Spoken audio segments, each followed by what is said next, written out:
আমার ভাইরা, যেই মাত্র ফেরেশতা জিবরাইল বাহিরে দাঁড়াইয়া আযান খানা দিয়ে দিল গো, বুঝতে আর বাকি নাই। এবার কিন্তু নামাজের পালা। সকল নবীরা কাতারবদ্ধ হয়ে বাইতুল মুকাদ্দাসের মধ্যে দাঁড়াইয়া যায়। এবার সবাই অপেক্ষায় আছে, নামাজ তো পড়তে হবে জামাতে, ইমাম হবে একজন। বলেন না আওয়াজ দিয়ে, ইমাম হয় কয়জন? নামাজের হয় ইমাম একজন, বাকি সবাই হয় মুক্তাদি মুসল্লি। আমার ভাইরা, আদম নবী তো এই লাইনের মধ্যে কাতারের মধ্যে দাঁড়ানো, মনে মনে ভাবে আমি তো হলাম আদি পিতা, হয়তো আল্লাহ আজকে আমার সকল নবীদের ইমাম বানাইয়া দিবে। নবী মনে মনে ভাবে হয়তো আল্লাহ আমাকে নামাজের ইমাম বানাইয়া দিবে। ইব্রাহিম জাতির পিতা মনে মনে ভাবে আল্লাহ বুঝি আমারে নামাজের ইমাম বানাইয়া দিবে গো। ইসমাইল যাবিহুল্লাহ মনে মনে ভাবে আল্লাহ বুঝি আজকে আমার নামাজের ইমাম বানাইয়া দিবে। মুসা কালিমুল্লাহ মনে মনে ভাবে হয়তো আল্লাহ আজকে আমি মুসাকে নামাজের ইমাম বানাইয়া দিবে, আমি হয়তো সকল নবীদের ইমাম হইয়া যাব। আমার ভাইরা, ঈসা নবীও মনে মনে ভাবে আল্লাহ বুঝি আমারে নামাজের ইমাম বানাইয়া দিবে গো, আমিও বুঝি সকল নবীদের ইমাম আজকে হইয়া যাব। এই আমার চিলাবাড়ি অঞ্চলের বাবাজিরা জীবনের কোনদিন জানবার চেষ্টা করলেন না বাবা, আমার আপনার নবীজিকে ইমামুল নবী বলা হয়, ইমামুল আম্বিয়া বলা হয়, ইমামুল মুরসালিন বলা হয়। কেন বলা হয়, এই কেন ওটার উত্তর কোনদিন জানবার চেষ্টা করেন নাই। দিলের কানটা লাগায়া শুনে যাও, মুসলমান বলে যাও, সকল নবীরা যখন মনে মনে আশা বাঁধে যে হয়তো আল্লাহ আজকে আমারে সকল নবীদের ইমাম বানাইয়া দিবে, ঠিক এমনই পরিস্থিতির মধ্যে বাবা আমার আপনার নবী দু জাহানের বাদশা নবী সাইদুল কাউনাইন নবী মুহাম্মদ সাল্লাল্লাহু আলাইহি ওয়াসাল্লাম কি ফেরেশতা জিবরাইল হাতের মধ্যে ধইরা ডাক দেয়া কয় নবীজি আজকে অন্য কোন নবী নামাজের ইমাম হবে না। নবীজি গো, আল্লাহ তো আগে আইন জারি করে দিয়েছিল, ফয়সালা জানাইয়া দিয়েছে নবী যে আজকে নামাজ জামাতের সাথে আদায় করতে হবে। নবী গো, আপনি ইমাম হইয়া যাবেন, সকল নবীরা আপনার পিছনে নামাজ পড়িরা মুক্তাদি হবে। মুসলমান নবীরা শুনে যাও, আমার আপনার নবীর হাতের মধ্যে ধইরা ফেরেশতা জিবরাইল নবীর সামনে পাঠিয়ে দিল গো। আমার নবীজি নামাজের ইমামতি করলো। সেই দিন থেকে দয়ার নবী মায়ার নবী আমার সকল নবীদের ইমাম হয়ে গেল, সকল রাসূলদের ইমাম হয়ে গেল। আওয়াজ দিয়া কলিজা ফাটাইয়া আরো একবার পড়েন না আল্লাহু আকবার। আমার ভাইরা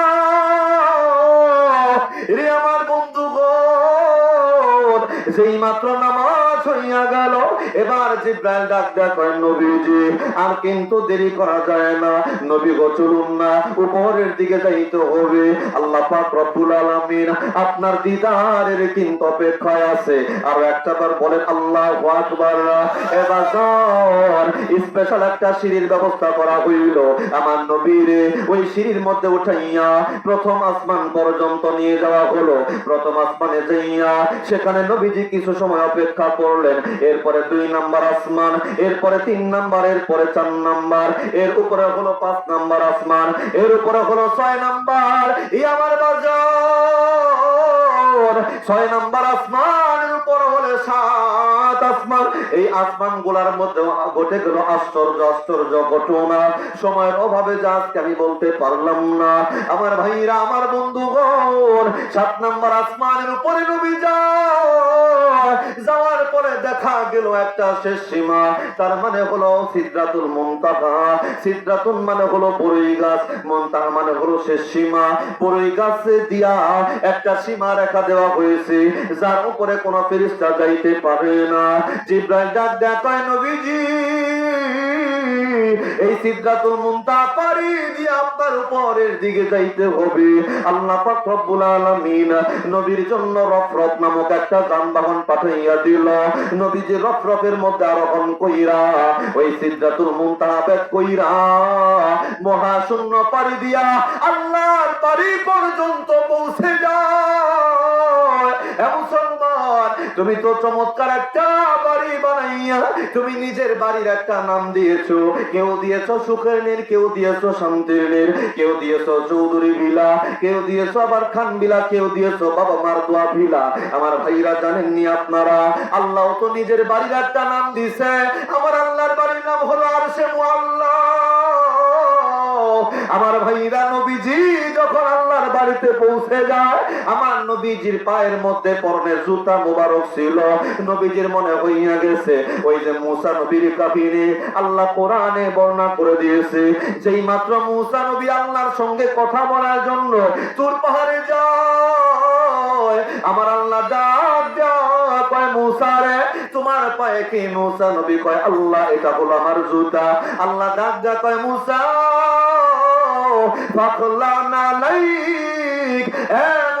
তুমি তোমার পায়ের জুতা গুলা খুইলা আমার এই পবিত্র জমিনের মধ্যে আসো। দয়ার নবী মায়ের নবীর এই কথা মনে হইয়া গেল, তিনি কিন্তু এবার জুতা খোলার জন্য প্রস্তুত। আমার আল্লাহ ডাক দেয় কয় হাবিব আমার আপনার পায়ের জুতা মুবারক খোলার দরকার নাই। নবী গো জুতা পইরা আপনি আমি আল্লাহর বাড়িতে প্রবেশ করুন। আওয়াজ দিয়া জবান খুইলা আরো একটাবার জোরে সুরে বলা যায়নি আল্লাহু আকবার। আমার আপনার নবীজি আল্লাহর সামনাসামনি হয়ে গেল, ঘটে গেল আরো কত আশ্চর্য ঘটনা। ওই দিকে আজকে মুসলমান যাইতে পারলাম না। আল্লাহ নবীর সঙ্গে আল্লাহর দিদার হয়ে গেল। নবীজি ফিরত আসলেন। এবার ফিরে আসার পিছনেও তো লম্বা চূড়া কাহিনী, ওইটাও কিন্তু আজকে আর বলতে পারলাম না রে বাবা, সময় আমার সঙ্গ হয় না। সামনে তো আরো বহু কথা রয়ে যায় রে বাগান। এবার আসুন নবীজি মেরাজ শেষ করে যখন মক্কায় ফিরে আসলো, আসার পরে ফজরের নামাজের পরে আল্লাহ নবীজি বাহিরে বের হইছে। রাস্তায় বের হইয়া নবীজির দুশমন আবু জাহালের সঙ্গে নবীর দেখা হইয়া যায়। আবু জাহাল ডাক দেখো বাতিজা মুহাম্মদ, প্রতিদিন কোন না কোন নতুন নতুন গল্প শোনাও, আজও কি কোন গল্প শোনাবার মতো আছে নাকি? আমার নবীজি বলে হ্যাঁ আছে তো। মেরাজের পুরা ঘটনা তারে শোনাইয়া দিল। আবু জাহাল ঘটনা শুই না নিজের কপালের মধ্যে হাত দিয়া চাপড়ায়, হাতে হাতে হাত মিলে তালি দেয়, খুশিতে বাকবাকুম হইয়া যায়। আঞ্চলিক ভাষায় বলে দিলাম বাবা কেন এত খুশি হইয়া গেল? কারণ হলো এই নিষ্ঠুর আবু জাহাল আমার আপনার কলিজার টুকরা নবী, দেনের ছবি মায়ার নবী মুহাম্মদ সাল্লাল্লাহু আলাইহি ওয়াসাল্লামকে দুনিয়ার মানুষের সামনে পাগল সাব্যস্ত করতে চেয়েছিল। আওয়াজ দেয়া বলেন নাউজুবিল্লাহ। কোনোভাবেই পাগল বানাইতে পারে নাই। আবু জাহাল যেই মাত্র নবীর মুখে এই মেরাজের আশ্চর্য কাহিনী শুনে ফেলেছে, এবার মনে মনে সে খুশি কেন জানেননি? কারণ হলো আবু জাহাল ভাবছে মুহাম্মদকে পাগল আমি সাব্যস্ত করতে চাই, পারি না। আজকে মুহাম্মদ নিজের মুখে যেই ঘটনা বললো, এটা মানুষের কাছে বললে মুহাম্মদ তো স্বীকার করবে আমি আবু জাহাল, আর পাগল মুহাম্মদকে বানাইতে হবে না। সমাজের মানুষ মুহাম্মদকে তারাই পাগল বলে দিবে। আমার ভাইরা আমার বন্ধুগণ, এই চিন্তা চেতনা লইয়া নবীর দুশমন, মানবতার দুশমন, ইসলামের দুশমন আবু জাহাল নবীর সবচাইতে কাছের বন্ধু, মনে আসেনি বাবা? আবু বকরের বাড়ি পর্যন্ত পৌঁছে গেল সাত সকাল বেলা। ডাক দেয়া কয় আবু বকর ঘরের ভিতর আসুনি, দরজা খুলো। আবু বকর দরজা খুলে অবাক তাকাইয়া দেখে ইসলামের দুশমন, মানবতার শত্রু আবু জাহাল সামনে দাঁড়ায় আছে। আবু বকর অবাক হয়ে জিজ্ঞেস করলেন আবু জাহাল রে, আপনার মতো মানুষের তো আমার মতো মানুষের বাড়িতে থাকার কথা না, কেন আপনি আমার বাড়িতে? এবার আবু জাহাল বলিষ্ঠ কণ্ঠে ডাক দেয়া বলল ই আবু বকর, তোমার বন্ধু মুহাম্মদ গত রাত্রে নাকি তার জীবনে মেরাজ হয়েছে, ওই ঘটনা তোমারে শোনাইতে আসছি। সব ঘটনা শোনানো হলো। এবার আবু জাহাল ডাক দেয়া কয়, আবু বকর রে, তোমার কি মনে হয় এক রাত্রিতে 7 আসমান পাড়ি দিয়ে আল্লাহর সঙ্গে দেখা কইরা রাত বাকি থাকতে দুনিয়াতে কোনো মানুষের জন্য চলে আসা সম্ভব হবে নাকি? আবু বকর নবীর বন্ধু, কেমন বন্ধু রে বাবা, একটাবার চিৎকার দিয়া ডাক দিয়েছে, এ আবু জাহাল রে, কেবলমাত্র একটা বার তোমার কাছে জানতে চাই, বলো না সেই কথা, যেই কাহিনী তুমি আমার কাছে শোনাইলা, এটা কি তুমি তোমার নিজের পক্ষ থেকে শোনাইছো নাকি আমার বন্ধু মুহাম্মদ তোমাকে বলেছে তুমি সেটা শুনে শোনাইছো? আবু জাহাল ডাক দেয়া কয়, মুহাম্মদ, আবু বকর রে, তোমার কাছে এমনি এমনি কথা বলার জন্য আসি নাই। মুহাম্মদ নিজে বলেছে, আমি ওইটা শুনেছি নিজের কানে শুই না, তোমারে শোনাবার জন্য আসছি। আমার ভাইরা, আমার বন্ধুগণ, আবু বকর তো নবীর আশেক ছিল। কেমন আশেক ছিল রে বাবা, একটা চিৎকার মারছি, ডাক দেয়া কয়, আবু জাহাল রে, মানুষ ছিল নাই, ভুল জায়গায় চলে আসছো, শুনো রে আবু জাহাল, আমার বন্ধু মুহাম্মদ যা বলছে এটা তো বিশ্বাস করলাম, এর চাইতে আরো যদি কঠিন থেকে কঠিন কোনো কিছু বলতো, তারপরেও আমি আবু বকর আমার বন্ধু মুহাম্মাদের সেই কথা খানা বিশ্বাস করে নিতাম। আওয়াজ দিয়ে আরো একটা বার বলেন না আল্লাহু আকবার। আমার ভাইরা, যেই মাত্র আবু বকরের এই কথা আমার আপনার নবী, প্রিয় নবী, দু জাহানের বাদশা নবীর কাছে পৌঁছে গেল, আমার নবী ডাক দেয়, আবু বকর শোনো, আবু বকর তোমার নাম তো শুধুমাত্র আবু বকর, আজ থেকে তোমার নাম শুধু আবু বকর থাকবে না, বন্ধু গো, আমি তোমার নতুন নাম দিতে চাই আবু বকর। তুমি শোনা মাত্র আমার কথায় বিশ্বাস করেছ, বন্ধু আবু বকর, আমি মুহাম্মদ তোমার একটা উপাধি দিতে চাই, আমি তোমার উপাধি দিয়ে দিলাম, তুমি হলে সিদ্দিক, তুমি হলে আবু বকর সিদ্দিক, আজ থেকে তুমি হলে আবু বকর সিদ্দিক। আওয়াজ দিয়া আরো একটা বার পড়েন না আল্লাহু আকবার। আমার ভাইরা, আমার বন্ধুগণ, তার মানে নবীর স্ত্রী নবীর পক্ষে সাক্ষী দিল, নবীর প্রিয় বন্ধু, ঘনিষ্ঠ বন্ধু আবু বকর নবীর পক্ষে সাক্ষী দিল। আমার ভাইরা, মনে আসেনি 3 নম্বরে, বাড়ির কাজের মানুষ যদি পক্ষে বলে তো ভালো, বিপক্ষে বললে খারাপ। আসেন না নবীর বাড়ির কাজের মানুষটার কাছে একটা বার যাব, অন্য কেউ না, ইতিহাসের পাতায় যেই মানুষটার নাম স্বর্ণাক করে লিখিত, নাম হলো তার আনাস ইবনে মালিক। নবীজির বাড়ির খেদমত করেছে দীর্ঘ 10টা বছর পর্যন্ত। মানুষগুলা আনাস ইবনে মালিকের কাছে যায়, রে আনাস, একটা বার তোমার কাছে জানতে চাই, বলো না বিশ্ব নবীর চরিত্র তুমি আনাসের সঙ্গে কেমন ছিল?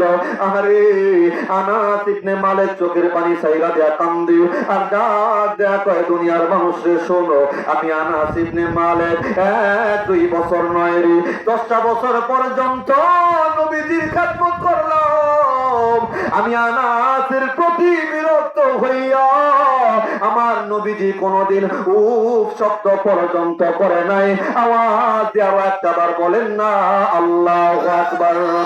আমার ভাইরা, এই জন্যই তো আমার আল্লাহ আমার আপনার নবীর চরিত্রের সার্টিফিকেট দিয়ে দেয়।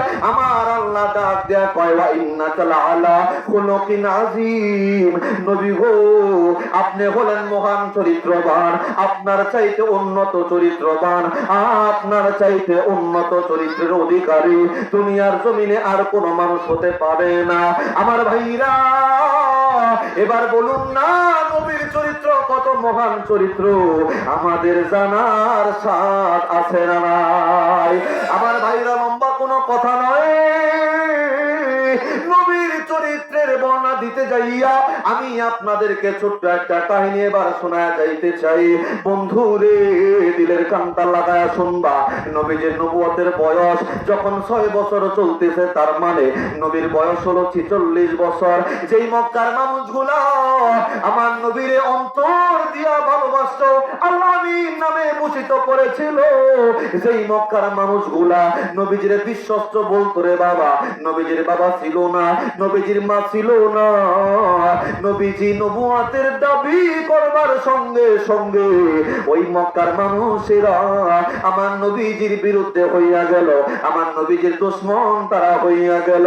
এবার জানো নবীজির নবুয়তের 6 বছরের সময়কালে আমার নবীজি একদিন দুপুর বেলায় সাফা পাহাড়ের পাশ দিয়া কোন একটা কাজের জন্য একটা গ্রামের দিকে সামনের দিকে বাবারে যাইতেছিল। বাজার ডাইনে বামে কোনো মানুষ ছিল না। হঠাৎ করে নবীজি তাকাইয়া দেখি ওই তো নবীর দুশমন আবু জাহাল আসতে দেখা যায়। আমার নবীজি মাথা নিচের দিকে দিয়া রে সামনের দিকে চলতে শুরু করে দিল। নিষ্ঠুর আবু জাহাল আমার আপনার কলিজার টুকরা নবীর একা পাইয়া যাতা নবীরে গালিগালাজ করতে শুরু করলো, অকথ্য ভাষায় গালিগালাজ করতে শুরু করলো। নবীর আশিকরা জানো, শুধু তাই না, আবু জাহালের সঙ্গে একটা চাদর ছিল গো, চাদর খানা দিয়া আমার আপনার নবীজির গলা মোবারকের মধ্যে পেঁচাইয়া এমন দূরে একটা টান দিয়েছে যাতে আমার আপনার নবীজি দুনিয়ার জমিনে যেন বাঁচতে না পারে। আমার নবীজির কষ্ট সহ্য হয় না, এরপরেও মানবতার নবী, উম্মতের দরদি নবী একটা কথাও কিন্তু বাজানে বলে নাই। নবীজি 2টা চোখের পানি ছাইরা দিয়া মাথাটা নিচের দিকে দিয়া বাজানে কান্দে। আমার নবীজির বাবা ছিল না, নবীজির মা ছিল না, মনের দুঃখের কথা কার কাছে বলবে? আবু জাহাল আমার আপনার নবীর আঘাত কইরা গালি দিয়া আবু জাহাল তো নিজের দিকে চলে গেল। আমার নবীজির সামনে আর যাওয়া হলো না। আমার নবীজি পিছন দিকে যাইয়া নিজের বাড়ি পর্যন্ত পৌঁছে যায়, ঘরের দরজা লাগাইয়া উম্মতের দরদি নবীর মাথাটা নিচের দিকে দিয়া কান্নাকাটি শুরু করে দিল। এদিক থেকে নবীজির চাচি আমিরে হামজার বিবি এই দৃশ্য বাহিরে দাঁড়ায় দাঁড়ায় দেখেছে। মহিলা মানুষ মনে তো বহু কিছু করতে চেয়েছিল, কোনো কিছুই করতে পারে নাই। বাড়ি পর্যন্ত পৌঁছে গেল, স্বামীর জন্য অপেক্ষায় আমিরে হামজা মক্কার অন্যতম একজন নেতা শিকার কাজ শেষ করে দুপুর বেলায় বাড়িতে পৌঁছে গেলেন। বিবির কাছে পানি চায়, বিবি পানি দেয় না। বিবির চোখের মধ্যে পানি দেখা আমির হামজা আশ্চর্য হইয়া গেল।